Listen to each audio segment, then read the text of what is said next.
Didn't I mention I was going golfing with my boss today? Geez, don't bother me for things like that, I exclaimed frantically when I called my husband. The response I received was cold and distant. Just moments before, I had received news of our daughter's involvement in a car accident.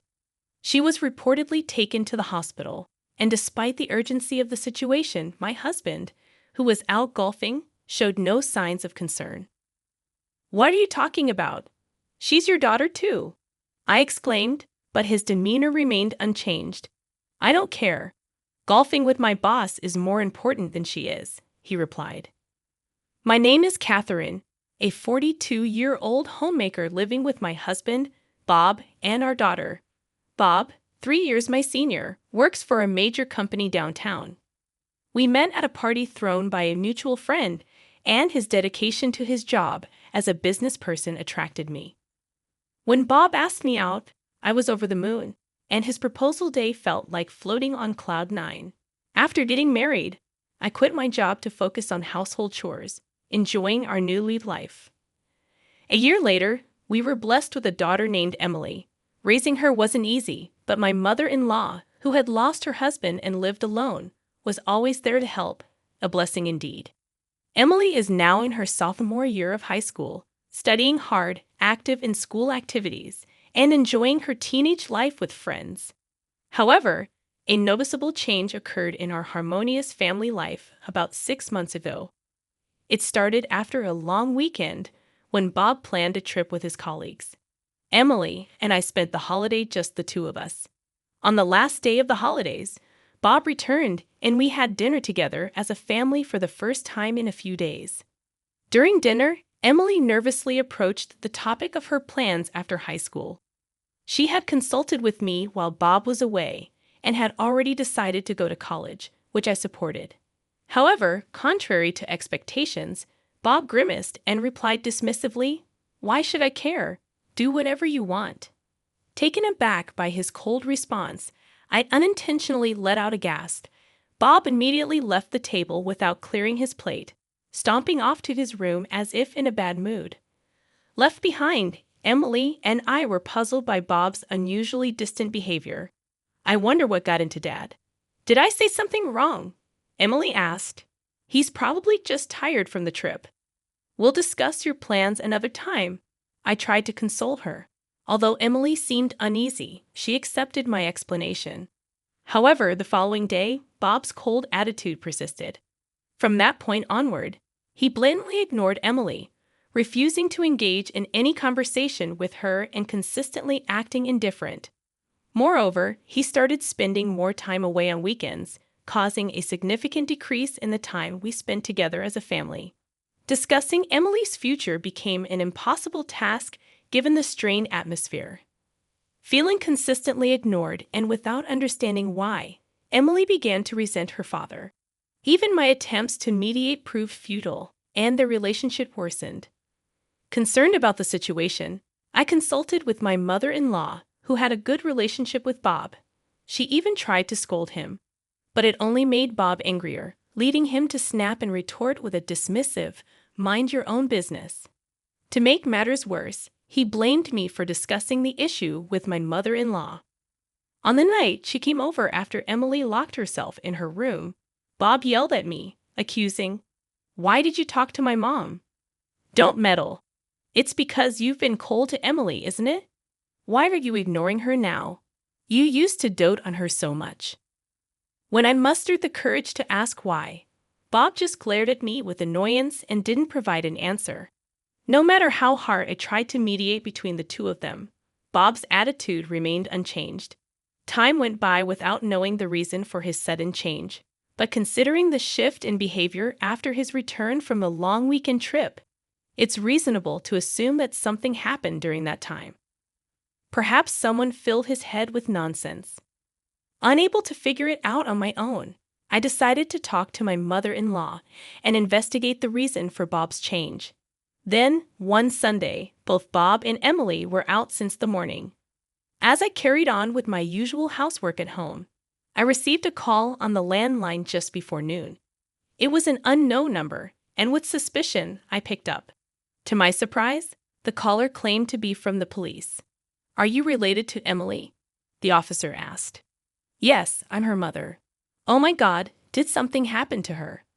I inquired with a sinking feeling. The officer's response was unexpected. Actually, the bus Emily was on got into a traffic accident, he explained, leaving me momentarily speechless. I felt a wave of dizziness, and my hands, holding the phone, started to shake.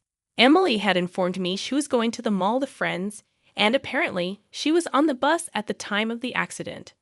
According to the officer, a car from the opposite lane crashed into the bus, and Emily and her friend were taken to a city hospital. After hearing the details of the accident and hanging up, I was in shock and couldn't move for a while. However, I knew I had to inform Bob quickly. I rushed to call him on my cell, and after more than 20 seconds of ringing, Bob answered, grumbling, "What is it?" Ignoring his tone, I frantically conveyed what had happened to Emily. "Bob, this is serious. I just got a call from the police. The bus Emily was on got into an accident, and she's apparently been taken to the hospital," I explained, tears streaming down my face. But ignoring my panic, Bob coldly responded, "So what? What do you want me to do about it?"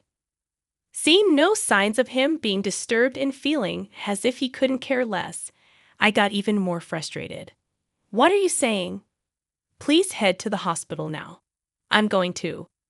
Before I could tell him the name of the hospital, Bob cut me off, saying, Didn't I tell you I have a golf outing with my boss today? I'm staying overnight and coming back tomorrow morning. Can't help it." True, he had mentioned a golf outing a few days ago, but I was shocked by Bob's lack of concern about our daughter's accident. "How can you even say that, Bob?" "Emily is your daughter," I pleaded. Bob replied, "I don't care. Golf with my boss is more important than her. You go to the hospital on your own," before hanging up abruptly. I tried calling back immediately, but it seemed he turned off his phone. I sent a text, but given his attitude, I doubted he would reply. Even though they had been distant, Emily is his flesh and blood. How could he be so heartless? This incident completely shattered my trust in Bob, and I was certain I couldn't continue living with him. I decided on divorce, but heading to the hospital was my top priority. So, I hurriedly left home. As he had declared, Bob didn't come home that day, staying at a hotel alone because the golf course was too far away. He even took the next day off work. When Bob came home the next morning, he was surprisingly cheerful. It was hard to believe for a father whose daughter had an accident the previous day. "Hey, what happened to Emily? Is she hospitalized?" Though Bob asked about Emily's condition, his casual tone made it clear he wasn't genuinely concerned. I sat in the living room, and when Bob noticed my downcast expression, he asked about Emily. Looking up at the sky, I replied, "She's there." For some reason, Bob seemed pleased, saying, "I see. Well, that's a relief. Once Emily's funeral is over, we can get divorced right away." With that, he pulled out a piece of paper, an invoice from a lawyer specializing in divorce procedures, and thrust it in front of me. It served as both a contract for lawyer consultation and already had his signature on it. Though Bob appeared quite prepared, having already decided to divorce him, it might have saved me some hassle. "All right, I got it." I quietly agreed to the divorce. Bob didn't discuss the reason for the divorce. He just walked away to his room without saying anything else, as if he was done with me. The Bob who once cherished Emily and valued our family was gone. It was a harsh realization, but I didn't feel sad, only an increasing resentment towards him. I then called my mother-in-law and informed her about Bob's return and the lawyer's contact. Within an hour, my mother-in-law arrived at our house, and Bob returned to the living room. As soon as my mother-in-law saw Bob, she approached him with tears in her eyes, questioning, "Bob, what were you doing when your family needed you the most? I never thought you'd be this cold-hearted." Even when scolded by his mother, Bob showed no remorse, stating, "I had prior commitments. What can I do?" And it was all her making a big fuss. Looking at me with a mocking attitude, he continued, "I've been dying to get divorced. With Emily gone, I feel so relieved. Now I can leave without any regrets." Unable to tolerate it any longer, I shouted, thrusting a few pictures at Bob. The pictures depicted a man and a woman intimately together. The moment he saw them, Bob's face turned pale. The man in the pictures was unmistakably Bob. Stammering, he asked, "Where did you get these pictures?" I calmly replied, "They were taken yesterday afternoon. Weren't you supposed to be at a business golf outing? Instead, you were with a young woman. What were you up to?" Confronted, Bob averted his eyes with a frustrated look and began making excuses like, "She's just a colleague from work. We just went golfing together." I sighed in disbelief, remarking, "Golfing in such fancy clothes? I don't think so." "I already know you're cheating, so save your breath." The word cheating made Bob's face stiffen. His inability to deny it immediately was telling. But this wasn't the first time I learned of Bob's affair. Recently, he often left the house without telling me where he was going. After discussing with my mother-in-law and obtaining financial help, I had hired a private investigator. The investigation revealed that whenever he went out, he met the woman in the photos exposing his affair. His so-called business golf was a complete lie, and he probably stayed at a hotel with his lover. I had more evidence of his affair. I even have a video of you and that woman coming out of a hotel. Don't think you can get out of it, I declared. When I said that, Bob looked pleadingly at his mother, but she already knew of his infidelity and firmly shook her head in disapproval. To cheat and not even visit Emily in the hospital, and then to selfishly rejoice, thinking she's dead. "I don't know how you'll face your father," my mother-in-law said with a mix of anger and sorrow. Bob froze in shock, his mouth agape. "Wait, Isn't Emily dead?" he stammered. I explained to a bewildered Bob, "Don't jinx it. You misunderstood. She's very much alive. The injuries from the accident were just minor scratches. Emily was taken to the hospital yesterday, but she was fine and had no major injuries. The accident wasn't severe, so she came home the same day." Bob misunderstood my comment, looking up to the sky. "She's there," and assumed Emily had passed away. "Emily is on her school trip as planned. She'll be landing soon," I continued. "A school trip?" Bob was taken aback, his eyes wide. Bob, who didn't care about his daughter, had completely forgotten about Emily's school trip. The trip started today and was for 3 nights and 4 days. Emily had gone shopping for it yesterday, and the doctor had said that there wouldn't be any issues with Emily going on the school trip, so she left as scheduled this morning. When I told Bob that Emily was up in the sky, probably boarding the plane, I used those words to indirectly blame him for not worrying about our daughter. "Oh, that's what happened. Well, I'm glad Emmeline is okay. I hope she enjoys her trip," Bob said nonchalantly. "How can you say that now? You knew how much she'd been looking forward to this trip since sophomore year. But I guess you'd be just as happy if she had an accident.